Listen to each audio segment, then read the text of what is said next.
Imagine a life where your emotions no longer control you, but instead you control them. Daniel Goleman often said, "What really matters for success, character, happiness, and lifelong achievements is a definite set of emotional skills." This emphasizes that mastering emotional intelligence not only helps you navigate challenges with resilience, but also empowers you to build meaningful relationships and achieve lasting success in every area of life. We often let frustration, anger, or stress cloud our judgment, whether it's a heated argument, the pressure to perform, or the fear of failure. But what if these emotions, instead of holding you back, could become your greatest asset? I used to let criticism ruin my day until I learned to pause, reflect, and respond thoughtfully. As soon as I mastered emotional regulation, my stress dropped and my relationships improved. What if mastering your emotions could unlock a new level of happiness in your work, relationships,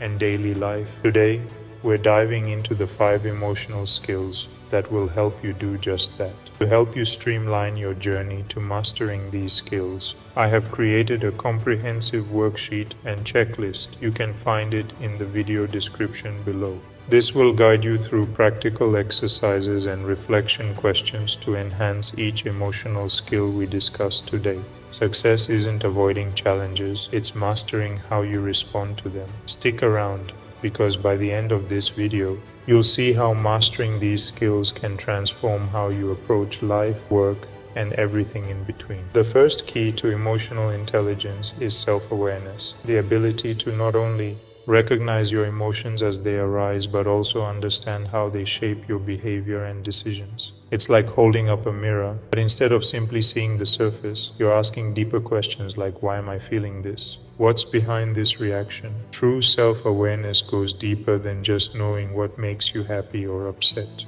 It's about identifying the root of those emotions and understanding their impact on how you think, communicate, and act, especially under pressure. Take, for example, Abraham Lincoln, a leader whose ability to reflect deeply on his own emotions, fears, and frustrations during some of history's most challenging moments set him apart. Lincoln once said, "I am constantly driven to reflect on myself," and it was this habit of self-reflection that helped him lead America through the tough times of the Civil War. He understood his own fears and frustrations, and used that knowledge to shape his decisions rather than let those emotions control him.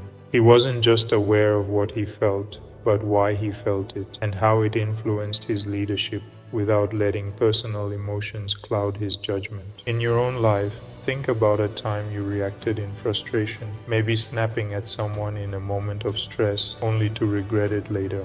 In that moment, emotions took control because self-awareness was absent. Share your experience in the comments below. Aristotle once said, "Knowing yourself is the beginning of all wisdom." So the next time you're overwhelmed with a strong emotion, anger, frustration, or even joy, pause for a moment. Ask yourself, why am I feeling this way? That brief moment of reflection is the first step in mastering self-awareness. Once you've mastered self-awareness, the next step is self-regulation, learning to control your emotional responses. It's like having the power to press pause before you react, even when you feel that your emotions are high. This doesn't mean suppressing emotions. True self-regulation is about channeling your feelings in a way that serves you, rather than reacting impulsively or bottling them up, which can lead to burnout. This should be used not only for negative emotions, but for positive emotions as well, like happiness or love.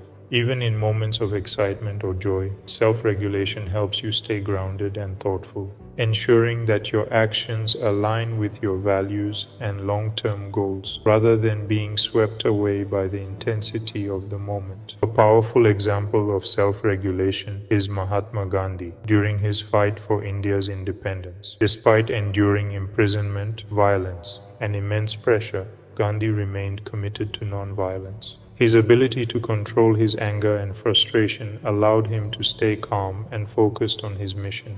Instead of reacting with hostility or aggression, he chose peaceful resistance, showing incredible emotional restraint even in the face of injustice. Can you recall a situation where taking a moment to pause helped you respond better? Let us know in the comments. Lao Tzu often said, "He who controls others may be powerful, but he who has mastered himself is mightier still." The next time you feel yourself on the edge of an emotional reaction, whether it's anger, frustration, or anxiety, practice the 3-breath method.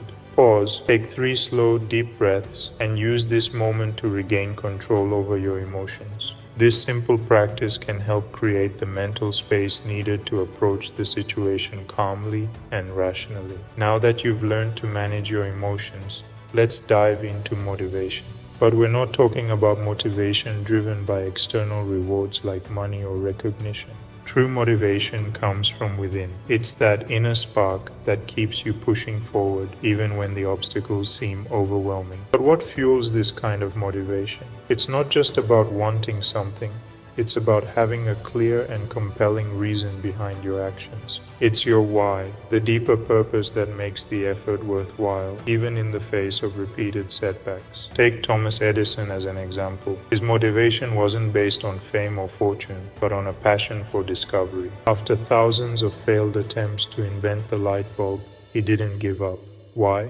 Because his motivation was rooted in curiosity and determination. When asked about his failures, Edison famously said, "I have not failed. I've just found 10,000 ways that won't work." His internal drive helped him reframe failure as progress, keeping him on course. Think about your own life. What is your why? What drives you when things get tough? As Albert Schweitzer famously said, "Success is not the key to happiness. Happiness is the key to success." If you love what you are doing, you will be successful. When you feel your motivation fading, take a moment to reconnect with your why. Write it down, reflect on why you started your journey, and remind yourself of the deeper purpose behind your goals. This can reignite your drive and help you push through the toughest challenges. Next up is empathy, a crucial component of emotional intelligence that strengthens relationships. Empathy isn't just about sympathizing with someone's situation. It's about truly understanding their emotions, even if they're unspoken.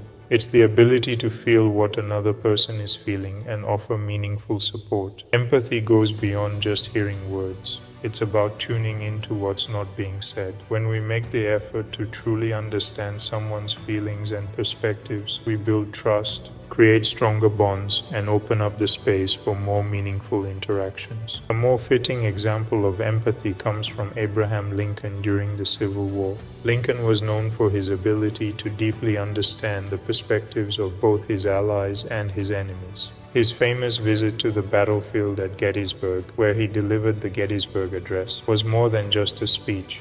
It was an act of empathy. He acknowledged the pain and sacrifice on both sides, addressing the wounds of a divided nation. Lincoln's ability to step into the shoes of others allowed him to lead with compassion and ultimately work toward healing the country. Think of a time when showing empathy helped improve a relationship. The most important thing in communication is hearing what isn't said. Peter Drucker. The next time someone shares their feelings with you, try practicing active listening. Pay close attention to their tone, body language, and what they may not be saying. Then reflect back what they've shared in your own words. This shows you've truly listened and understood, deepening your connection with them. The final key to emotional intelligence is social skills, the ability to connect with others, communicate clearly, and manage relationships effectively. It's not just about being friendly, it's about knowing how to deal with difficult social situations, inspire collaboration, and build trust. Good social skills help you work well with others, handle conflict easily, and foster positive relationships in both personal and professional settings. One historical figure known for his excellent social skills was Franklin D. Roosevelt. During the Great Depression, he held regular fireside chats. These were informal radio addresses where he spoke directly to the American people. Roosevelt's warm, clear, and empathetic communication helped ease the fears of millions during a national crisis. His ability to connect with people on a personal level created trust and hope, proving how powerful good social skills can be in building relationships and uniting people during difficult times. Think about your own life. How do you practice good social skills? Is there someone you've connected with by listening and understanding their perspective? Share your tips in the comments below. Former American President Theodore Roosevelt once said, "The most important single ingredient in the formula of success is knowing how to get along with people." In your next conversation, focus on being fully present. Avoid distractions, listen actively, and respond thoughtfully. Show genuine interest in what the other person is saying. Over time, these small actions will help strengthen your relationships and make others feel valued. Think of these emotional skills as the rooms in a house. Self-awareness is the foundation, giving everything else stability. As you develop each skill, self-regulation, motivation, empathy, and social skills, it's like adding new rooms, expanding your emotional toolkit. The more you grow, the more space you create for a happy life, success, and fulfillment. But here's the magic. These skills don't work in isolation. When combined, they become a powerful force that can transform your life and personal relationships. Imagine having a toolkit that allows you to navigate challenges with ease, build stronger connections, and stay grounded in the face of pressure. That's what mastering emotional intelligence can do for you. As you develop these skills, you'll not only achieve success at work, but also experience a deeper sense of fulfillment in every part of your life. This is your roadmap to thriving in a world that constantly demands more from us. And we've only just begun. In the next video, we'll dive deeper into applying these emotional skills in real-world situations, whether it's handling difficult conversations or managing stress. You won't want to miss it. If this video added value to your journey, hit the like button, subscribe for more personal development content, and share your thoughts in the comments. Let's keep learning and growing together.